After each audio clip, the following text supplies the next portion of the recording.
को ही भस्म कर लूंगे। दक्ष, दक्ष का मतलब चतुर, निपुण। कहते हैं ना वो अपने कार्य बड़ा दक्ष है, बड़ा निपुण है। जो जितना निपुण होगा, जो जितना दक्ष होगा, उसमें उतना ही अहंकार होगा। सती सोचती है मैं दक्ष की पुत्री बनी, दक्ष की बेटी बनी, तो मुझे अपमान सहना पड़ा। अब मैं ऐसे की बेटी बनूंगी जिससे अहंकार नहीं होगा, अर्थात हिमालय की बेटी बनूंगी। सती ने शिव जी का ध्यान किया, अंदर की क्रोधाग्नि बाहर निकली और शरीर जलने लगा। अपने शरीर को भस्म करूंगी, शरीर जलने लगा। नारद जी कैलाश पर आए, शिव जी से प्रार्थना करने लगे, प्रभु आपका अपमान माताजी से सहन नहीं हुआ है, इसलिए माताजी ने अपने शरीर को यज्ञ में भस्म कर लिया है, आप उन लोगों को दंड दीजिए प्रभु। शिव जी कहने लगे, मुझे किसी को दंड नहीं देना है। जो ज्ञान गंगा अपने सिर पर धारण करता है, सो क्रोध कैसे आ सकता है। लेकिन जब नारद जी ने कहा आपके गणों को भी मारा गया है, तब शिव जी थोड़ा क्रोध आया, अपने सिर से एक जटा निकाली, जटा से वीरभद्र को उत्पन्न किया और वीरभद्र को आदेश दिया, दक्ष के यज्ञ का यजमान से नाश कर दो। वीरभद्र वहां आया, उसने बड़ा संहार किया, यज्ञ भूमि को उसने शमशान भूमि बना डाला, दक्ष को पकड़ उसका सिर काट दिया। सभी देवता घबरा गए, ब्रह्मा जी के पास में आए। ब्रह्मा जी सभी देवताओं को साथ में लेकर के कैलाश पर शिव जी के पास में आए, प्रार्थना कर लगे, महाराज यज्ञ को उत्पन्न करने वाले भी आप ही हैं और यज्ञ का संहार करने वाले भी आप ही हैं, अतः प्रभु कुछ ऐसा उपाय करें कोई यज्ञ सफल हो सके और आप भी हमारे साथ में चलिए। शिव जी बड़े भोले हैं, तैयार हो गए, चलो। यज्ञ मंडप में पहुंचे, दक्ष के शरीर पर बकरे का सिर लगाया गया। शिव निंदा करने वाले को अगले जन्म में बकरा ही बनना पड़ता है। दक्ष के शरीर पर अज का मस्तक रखा गया। अज का मतलब होता है बकरा, और अज का एक दूसरा अर्थ और होता परब्रह्म परमात्मा, अर्थात दक्ष को ब्रह्म दृष्टि प्राप्त हुई। दक्ष होश में आया, उसने शिव जी का पूजन किया, शिव जी की स्तुति की। उससे प्रभु नारायण वहां प्रकट हुए और कहने लगे, मुझ में और शिव में भेद रखने वाले को नरक में ही जाना पड़ता है। दक्ष ने यदि विष्णु भगवान की सेवा करने के बाद में शिव जी की पूजा छोड़ दी होती तो कोई हर्ज नहीं था, लेकिन उसके मन में शिव जी के प्रति कुभाव था, इसलिए उसी का यज्ञ, उसी का नाश करता बन गया। शिव जी महाराज अपने शरीर पर भस्म लगाते हैं और जीव मात्र को उपदेश देते हैं, इस शरीर का अनावश्यक श्रृंगार ना करके इसे सादगी में बनाओ। मानव जीवन का लक्ष्य भोग भोगना नहीं है, बल्कि प्रभु का भजन करना, प्रभु को प्राप्त करना है, तप करना है।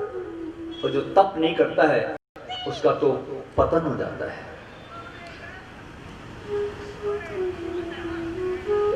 देवता भी पुण्यों का उपभोग कर सकते हैं, लेकिन तप नहीं कर सकते।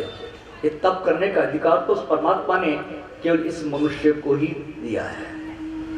यदि मनुष्य भी भोगों के पीछे भागता है तो फिर मनुष्य में पशु में क्या अंतर रह गया। इस शिव चरित्र कथा वक्ता और श्रोता दोनों के अनेक पापों को भस्म करने वाली है। अध्याय में अधर्म के वंशज का वर्णन किया गया, अर्थ प्रकरण प्रारंभ हुआ। मनुष्य जीवन में शांति धन से नहीं मिलती है, बल्कि संयम से, सदाचार से, अच्छे संस्कारों से मिलती है। मैत्री जी महाराज ने मनु महाराज कन्याओं के वंश के वर्णन के बाद में मनु महाराज के दो पुत्र प्रियव्रत और उत्तानपाद की कथा सुनाई।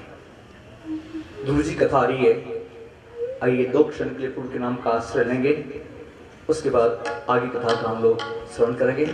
आप सभी बड़ी श्रद्धा और भाव के साथ में हमारे साथ प्रभु के नाम का आश्रय लेंगे।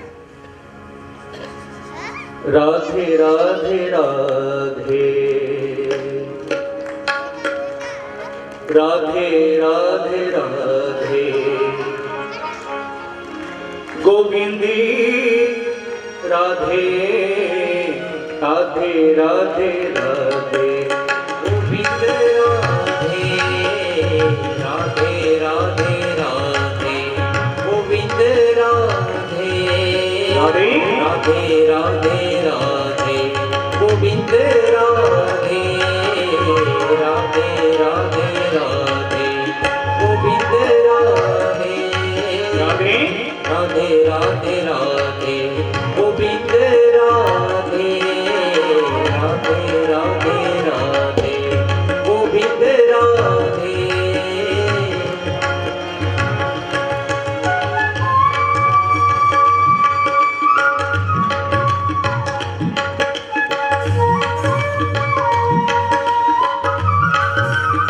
बैठे बैठे ताली बजाइए, ताली की सेवा कीजिए बैठ करके।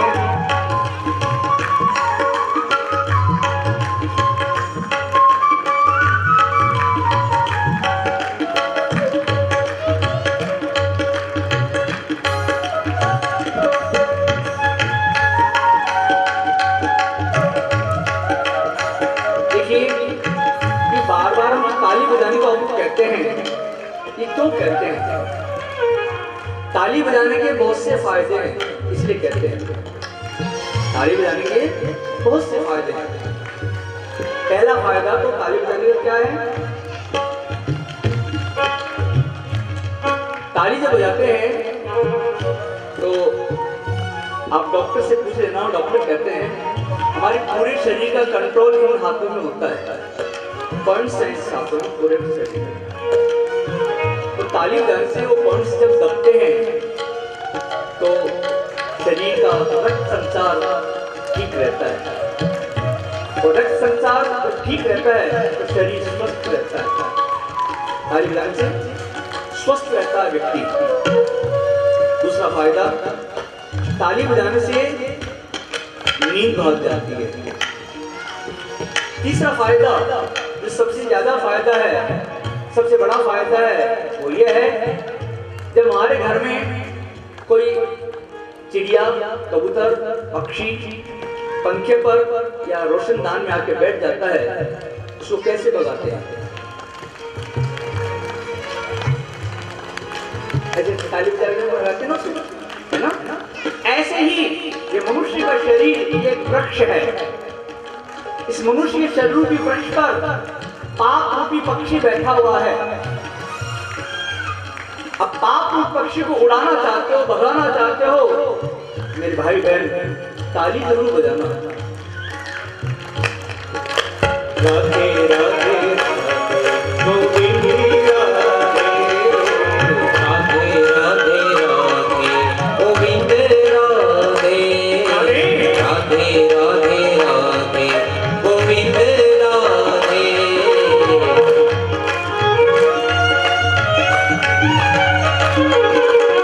राधे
गोविंद राधे गोपाल राधे, गोविंद राधे गोपाल राधे, गोविंद राधे गोपाल राधे, गोविंद राधे गोपाल राधे, गोविंद राधे गोपाल राधे, गोविंद राधे गोपाल राधे, राधे राधे गोविंद राधे, राधे राधे राधे गोविंद राधे, राधे राधे राधे राधे गोविंद राधे, राधे राधे राधे राधे गोविंद राधे, राधे राधे राधे गोविंद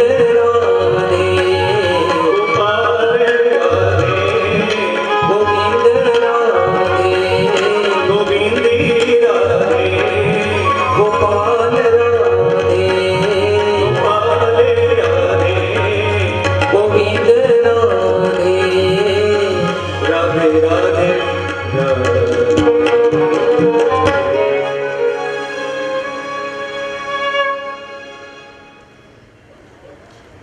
सुखदेव जी महाराज कथा सुनाने लगे। राजा उत्तानपाद के 2 रानियां थी, सुरुचि और सुनीति। सुरुचि के पुत्र का नाम था उत्तम और सुनीति के पुत्र का नाम था ध्रुव। उत्तानपाद, उत्तानपाद का मतलब, देखिए भागवत की जितनी भी कथाएं हैं जीव की कथा है, मनुष्य जीवन की कथा है। हम सब उत्तानपाद हैं। उत्तानपाद का मतलब